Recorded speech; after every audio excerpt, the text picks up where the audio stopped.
Vou abrir meu evangelho aleatoriamente. Rapaz,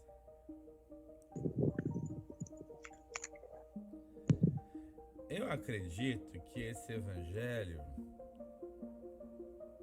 cara, se ele não tiver assim ligado totalmente à mediunidade, à sensibilidade, rapaz, eu não sei. Talvez até nem precisaria ter a mediunidade, talvez nem precisaria ter tanta sensibilidade assim. Ou até mesmo pode até haver a ignorância deste lado oculto que o ser humano se oculta. Capítulo 11, a fé e a caridade. Item 13. Disse-vos, não há muito, meus caros filhos, que a caridade sem a fé não basta para manter entre os homens uma ordem social capaz de se tornar felizes. Pudera ter dito que a caridade é impossível sem a fé. Na verdade, impulsos generosos se vos depararão, mesmo entre os que nenhuma religião tem. Porém, esta caridade austera, que só com abnegação se pratica, com um constante sacrifício de todo interesse egoístico. Somente a fé pode inspirá-la.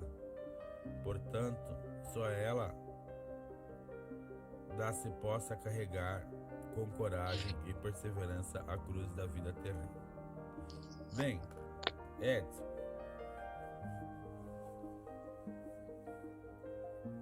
se nós formos ler esta passagem de uma forma superficial, eu talvez interpretei ela em duas camadas.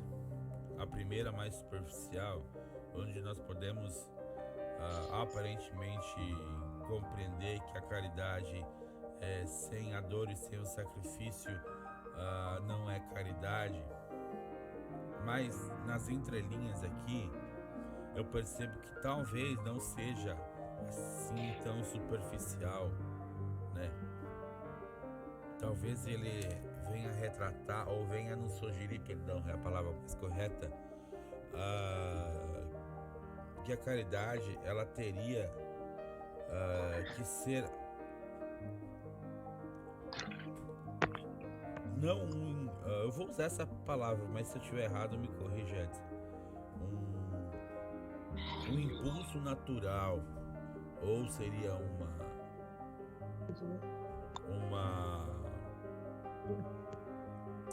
como posso dizer, eu sinto a palavra, mas eu não consigo dizer. Ela seria espontâneo.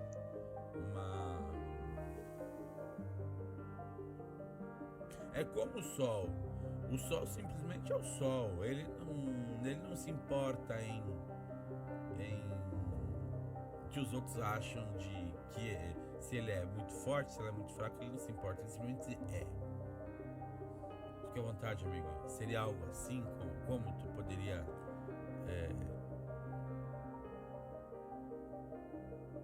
seguir por nosso evangelho e pelo nosso tema? Bom, em primeiro lugar, um bom dia a todos. Bom dia, Claudir, Rafael, aos dois Rafaéis, ao Jefferson, a Maria. Hoje eu estou tendo a oportunidade de falar aí de cara limpa, né? Quando eu digo cara limpa, isso é um dizer gaúcho do povo aí do sul, né, Claudir? Então, de cara limpa é tipo, eu mesmo de sã consciência. Cara, falar de caridade, eu concordo com você em tudo que você falou, velho, porque é algo muito vasto. É como o sol é sol e ponto, eu querendo ou não, ele é sol. Agora, como eu vou me referir a esta luz solar, que eu vou ter como referência empática, antipática, né, ou simpática, aquilo que eu recebo do sol, que é luz, aí é uma coisa muito íntima do meu eu. Assim é a caridade. A caridade, se ela for filodoutrinária, filosófica, teosófica, litúrgica, ritualística, com todo respeito às pessoas que têm os seus olhares filorreligiosos, ela tende a ficar entre o certo e o errado e o bem e o mal. Ela tende a ficar entre a dor e o sofrimento, a mansidão e a plenitude, entre o merecimento e a acusação, entre a culpa e a vitimização. Sempre ela vai trabalhar nesses polos aonde vai ter essa dança, né, de certo e errado, trevas e luz, sofrimento, dor, acalento e apaziguação.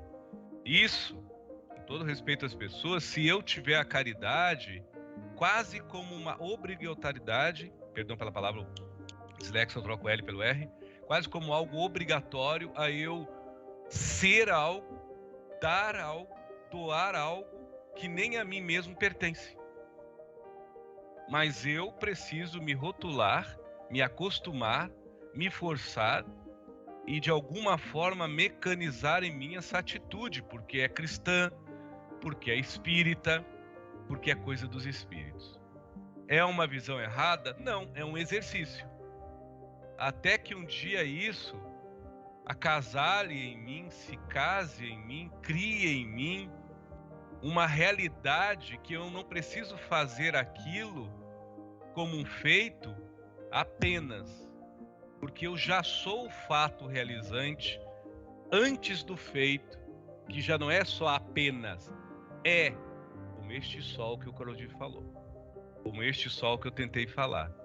É porque é. Os outros crendo ou não, até eu credibilizando ou não, é natural, é sincero, é singelo.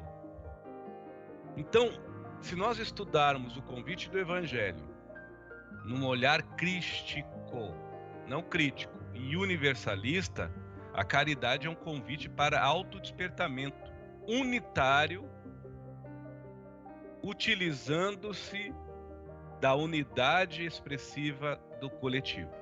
Tipo, a caridade é um termômetro dos mais perfeitos para graduar em mim mesmo até onde a minha lucidez de amar existe e até onde a minha clareza do que seja amor se faz verdadeira.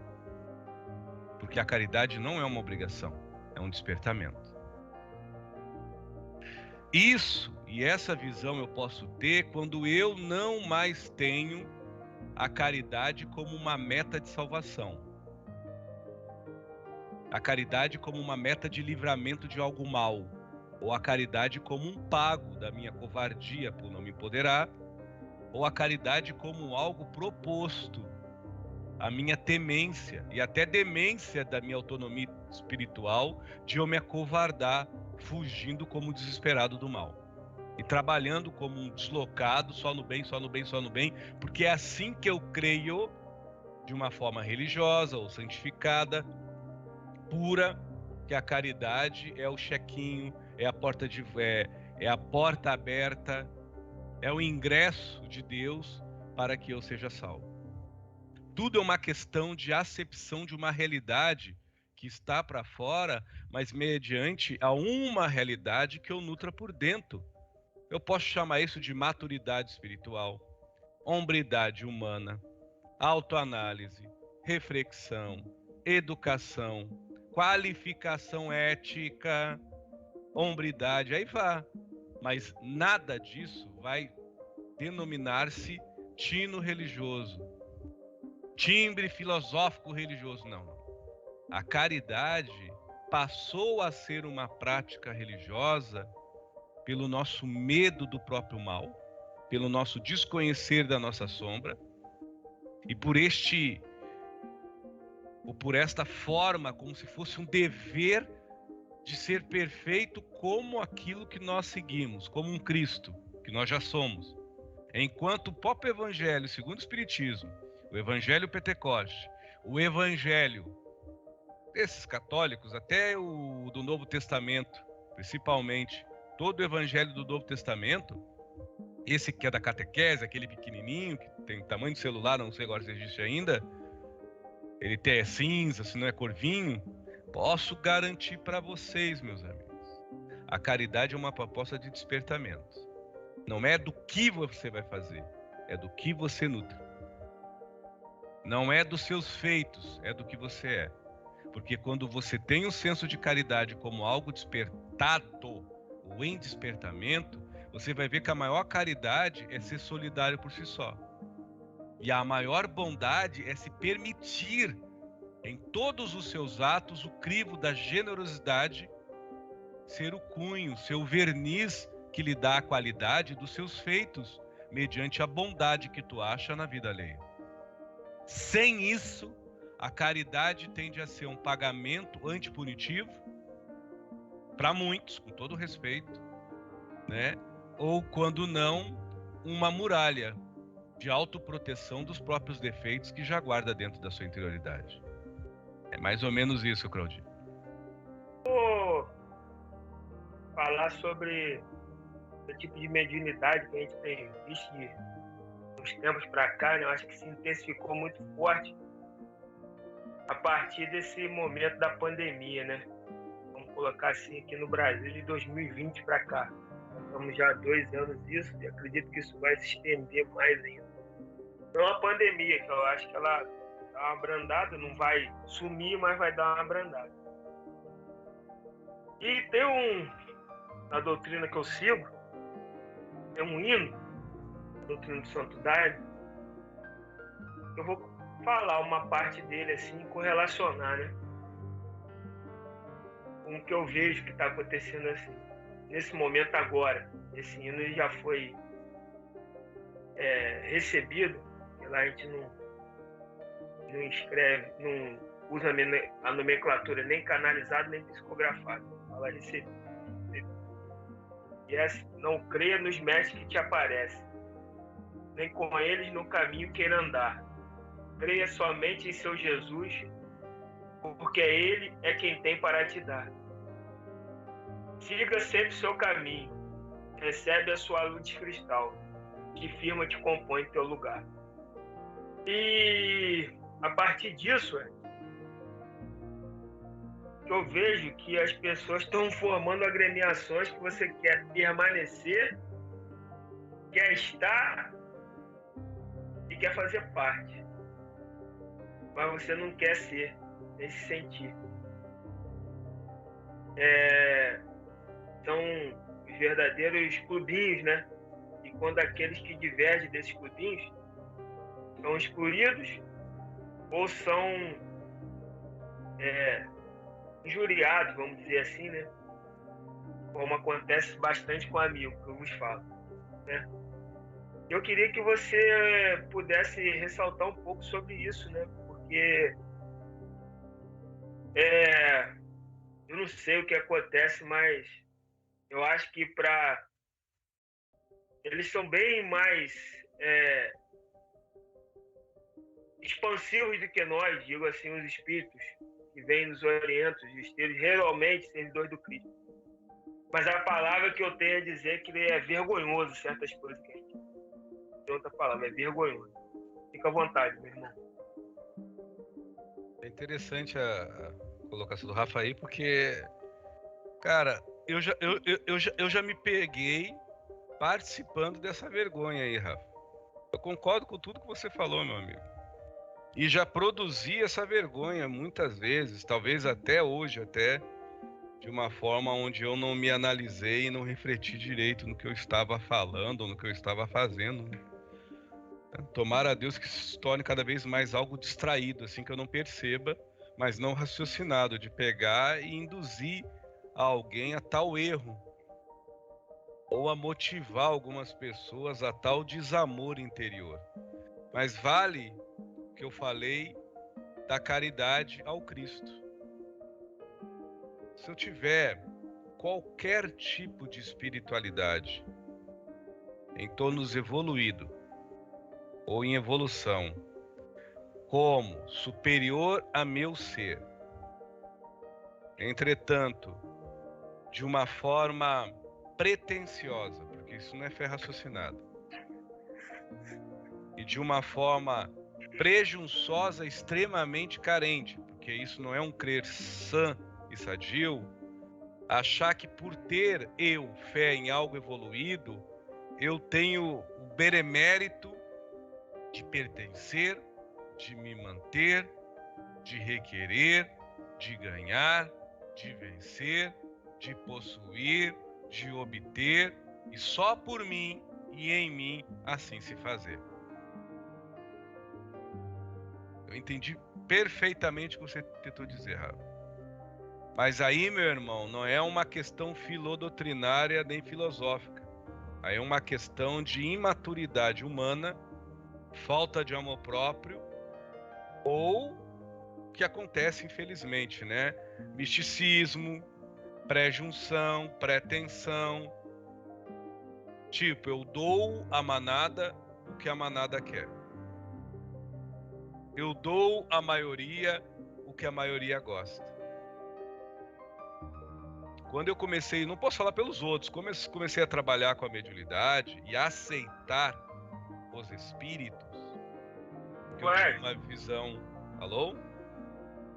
Só dentro dessa colocação que você acabou aí de você dar, que as pessoas recebem, que tá similar, né? Se não tiver 100%, é um clube de entretenimento, né? Mas é isso mesmo, é o que as pessoas querem.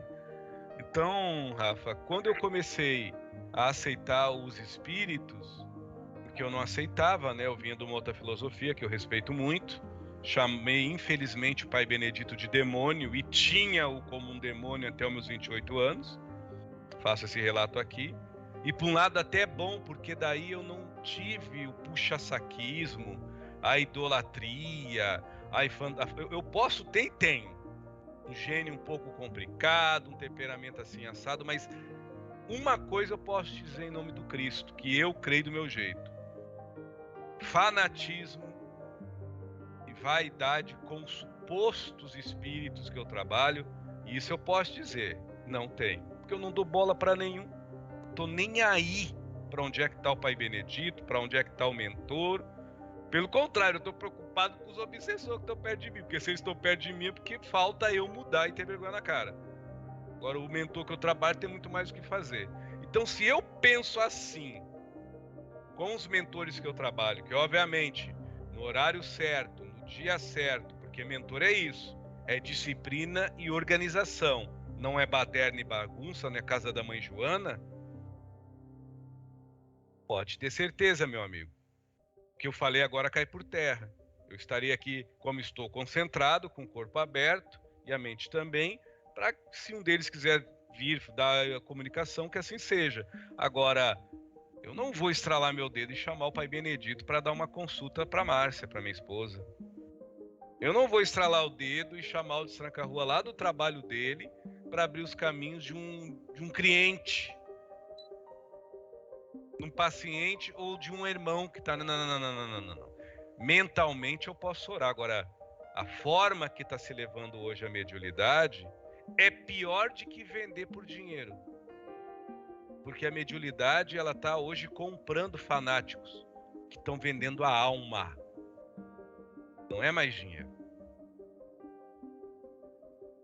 Estão vendendo a essência de si mesmo por palavras bonitas, supostos mentores galácticos, estelares, supostos Cristos, supostos Deus, supostos anjos.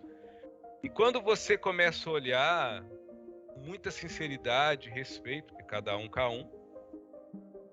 Os livros de Chico Xavier, esse povo nunca leu na vida. Não, o problema nem é os livros de Chico, porque de Divaldo, ou um livro decente, ou a própria doutrina e filosofia espírita, creio eu que nunca passou. Mas aí vem aquilo, tudo que a gente fala é julgamento. Você não pode falar nada. Por isso que a maioria, infelizmente, num planeta ainda de regeneração, é a que é mais errada. Porque se a maioria fosse certa, o planeta não estaria como está. Quer dizer, o planeta é lindo, o mundo de cada um não estaria como está. Então eu vejo assim, Rafael, fé com idolatria não dá certo, mediunidade com carência, ansiedade não dá certo. Eu posso amar os mentores, o guia, até a Jesus, mas eu só vou me tirar da minha própria cruz se eu não crucificar o Cristo, ou Nossa Senhora, ou Deus, ou os orixás, ou os espíritos, mediante aos cosmezinhos, escravos dos meus desejos, presos nos meus reflexos condicionados, aonde eu imponho condições a eu mesmo me amar. Imagina a forma de eu amar os outros se eu nem me amo. E coitado do Cristo, que tem que me aturar o jeito de eu me amar, que é um jeito turvo, conturbado, um turbilhonamento entre o que pensa, o que sente, o que se emociona. E outra, além dele ter que me aguentar, ele tem que aguentar que o que eu faço para os outros é o melhor e é o correto. Se nem em mim é correto, e é nesse Cristo que eu creio. Um Cristo barganhento, conveniente, imprudente, um orixá, um exu, um espírito, que conforme a minha dor de barriga, eu sou vitimizado, conforme for as minhas faltas, eu sou coitado, conforme foram meus traumas, eu sou o único doente, conforme foram as minhas dores e os sofrimentos, eu sou o único necessitado. Eu vou falar o quê, velho? Não tem nem o que falar, por mais que eu tô falando, admitido. Falta maturidade. Agora, nos dias de hoje, eu vejo que não é só maturidade, é entretenimento e, infelizmente, muita intelectualidade fria e calculista. As pessoas já viram que para convencer as outras a venderem as suas almas, além de falar o que elas querem ouvir, tem que falar bonito, pomposo, ou quando não de uma forma áspera, mas que de alguma forma, se você ficar atento, palavra por palavra, eu curo, eu recebo fulano, eu canalizo o cicrano, eu baixo o santo, eu recebo Jesus, eu te levo a Maria, ou eu te coligo mais perto às federações galácticas e Star Sherran. Eu. Não falam isso, mas induz isso de uma forma subliminar e claramente cheia de manipulação. Tanto é que a boiada vai atrás. Enquanto Cristo não diz eu, fala tu. Enquanto Deus não diz tu, fala todos. E enquanto a vida não escolhe, convida qualquer um. Eu vou seguir a quem? A quem me convida? A quem diz tu? A quem fala nós? Ou eu vou dar força àquele que usa palavras santificadas, abençoadas, lê livro de cor, palestras maravilhosas, fala manso ou fala firme, segue Jesus ou segue o que eu gosto, mas o único caminho e porta é a forma da mensagem que aquele homem dá, que aquela mulher coloca. Porque se não for por aquela porta, e se eu ouvir a mesma colocação de uma outra forma gramatical, vocal, filosófica, doutrinária, de temperamento de gênio, eu posso entender que aquele ser lá, que eu não gosto e não confio, está falando água, mas eu não vou beber. Eu vou beber da fonte que eu sou acostumado. Não porque ele está falando água, é porque eu já bebo no coxo. Eu já viciei a beber pelaquela mão. Isso para mim não é lei de sintonia. Isso para mim não é fluidez da reciprocidade de elevação de consciência ou de nível de consciência, não. Isso para mim é anulação de alma. É conflitos de ego.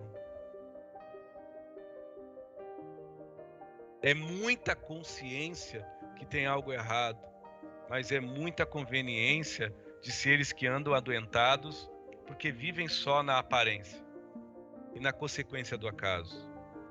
Não vivem de uma forma prudente, coerente, ao mergulho que se faz no agora, entendendo que Cristo ou o bem não barganha, não troca. Amor é amor, amar é amar. O resto, a forma filosófica, doutrinária, teosófica, sofística, ritualística, futurística, tudo isso é opaco verniz que se dá ao que já brilha. Ama-te. Tudo isso é franelinha a querer limpar ao que já é transparente. O amor é o único caminho. E tudo isso é um vidro opaco de uma lente que diz aumentar, mas diminui a grandeza no ínfamo, no íntimo de cada um, quando a gente por si só, além de criar vergonha na cara, começa a pensar racionalmente por si mesmo, entendendo que Cristo está por dentro, diminuto, simplificado na humildade e engrandecido pelo amor próprio. Mas a gente pode ver em forma de qualidade humana, ele, além do defeito do outro, além do mal do outro, mas a quem eu já me encontro. Um ser humano dentro das suas possibilidades, mas ajuizado pela forma que se ama. E mais pacificado, amancificado no jeito de amar, mas nunca obsoleto, nunca ultrapassado e nunca um covarde. Porque mesmo sem falar, todos vão ouvir o seu exemplo. Mesmo sem estar lá, ele parado, ele se envolve dando exemplo. Então a paciência é seu fruto de designação resiliente mediante a sua fé raciocinada, que é presente, audiente, auditiva ao silêncio do seu interior. Isso não é poesia, isso não é romance, isso é Cristo. Cristo que não está empendurado numa cruz, que não está em altar, mas está dentro do bom senso humano. Cristo é uma escolha que a gente precisa fazer dentro da gente. Querendo ou não, ele está lá, mas eu posso escolher. Reviva-me, ó Jesus. Reviva-me, ó Cristo. E quando eu digo Cristo, eu posso dizer em nome do Buda, de Alá, Jeová, Maomé, Manitou, Tupã, Krishna, Shiva, Rama, Horus, Hermes, Ram, não interessa a divindade. Cristo é uma divindade pura. Ele não é uma escultura, ele não é uma desenvoltura de encanto mediante, muitas das vezes, a uma ansiedade que move uma espécie de pretensiosa fé. E uma carência que quase corporifica uma forma pretensiosa de estipular o certo e o errado, de se praticar o bem para se evoluir. É isso aí, Rafa. Cada um dentro do seu tempo. Mas quando a tua verdade e o teu conhecimento, no que você diz e julga ser evoluído espiritual, não te dá paz, não fica difícil você descobrir onde é que está o teu demônio. Está dentro de ti. Obrigado, Rafa. Eu fiquei ouvindo o pessoal falando e aí foram surgindo algumas questões, né? Algumas dúvidas. E como o tema é mediunidade, eu queria falar um pouco, né? Queria que você explicasse um pouco, né, para nós, sobre ainda essa visão que a maioria de nós, e quando eu falo a maioria de nós, né, não só no mundo, mas no Brasil e a partir da cultura nossa latino-americana, sobre tratar a mediunidade como fenômeno, né? Perdão, Rafa, perdão, mas eu não vou me aguentar, irmão. Extrema e maravilhosa colocação. Povo latino povo europeu, Alemanha, Turquia, Hungria, Rússia, esse povo lá não tem esse negócio, não. É bem diferente a visão e a forma de se tratar e relatar esse processo. Aqui que a gente é muito romântico. Isso. Fica à vontade, amigo. Então é nesse sentido mesmo, eu também acho romântico. De tratar a mediunidade como fenômeno, a dificuldade que nós temos em atribuir a mediunidade a algo natural, a de fazer uma convergência com a sensibilidade e a de idolatrar, tudo isso junto, tudo isso colocado num pacote, com muita religiosidade. E aí eu lembrei de uma passagem, e a nossa necessidade de ver, de ouvir, para ter em nós como veracidade, como verdadeiro. E aí tem uma passagem que eu gostaria de falar aqui, do Evangelho de João, 14:7. Se vocês me derem licenças para ler. Leia, Rafa. Jesus fala assim: se vós me tivesseis conhecido, conheceríeis também a meu Pai. Desde agora o conheceis e o tendes visto. Aí o discípulo, Filipe, diz para Jesus, né? Senhor, mostra-nos o Pai, e isso nos basta. Que é como quem diz assim, né? Solta aí um raio laser, solta aí uma bola de fogo, e isso nos basta. Aí Jesus diz: Filipe, há tanto tempo estou convosco e não me tens conhecido? Quem me vê, a mim vê o Pai. Como dizes tu, mostras o Pai. Não crês que eu estou no Pai e o Pai está em mim? As palavras que eu vos digo não as digo por mim mesmo, mas o Pai que permanece em mim faz as suas obras. Crede-me que estou no Pai e o Pai em mim. Crede ao menos por causa das minhas obras. Ao menos por causa das minhas obras. Em verdade vos digo que aquele que crê em mim fará também as obras que eu faço, e as outras maiores fará, porque eu vou para junto do Pai. E tudo quanto pedides em meu nome, isso farei, a fim de que o Pai seja glorificado no Filho. E se me pedides alguma coisa em meu nome, eu farei, ele repete. E se me amais, guardareis os meus mandamentos. Parece que guardar os mandamentos, ao meu ver, minha opinião pessoal, parece que guardar os mandamentos de Jesus, que mandamentos são esses? São regras, são dogmas? Não. São só 2 que ele deixou. Amar a Deus sobre todas as coisas e ao próximo como a si. E parece que todas os outros exemplos de amor que ele deu não são suficientes para sobrepor os fenômenos dos milagres que ele fazia, que muito embora ele dizia que a fé da pessoa era a chave que rodava aquele, entre aspas, milagre, parece que isso era ignorado, né? E até hoje, na minha opinião. Mas o amor por si só, o amor simples e natural, o amor em espírito e em verdade não é bem o suficiente, não é? Tem que ter uma pirotecnia, tem que ter aquela coisa, o mise-en-scène, como as pessoas chamam, né? O mise-en-scène. E ele fala, pelo menos vê as minhas obras. E aí eu queria fazer um paralelo com o que foi conversado aqui sobre a questão da obra. E foi dado o exemplo sobre a obra de Yahuwah. Que obra é essa? Que obra é essa que Jesus está se referindo? É só ir à rua e dar comida? Vocês já falaram, me desculpe ser repetitivo, mas eu só estou colocando ali minha opinião. Aqui, minha opinião.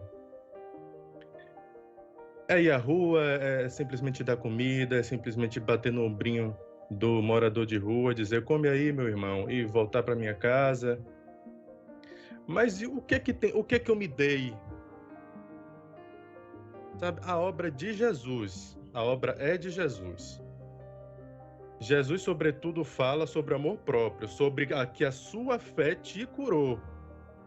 E eu vou à rua, ignoro essa parte, e desculpa aqui o tom, viu, se eu tô assim, é só minha tonalidade de voz mesmo.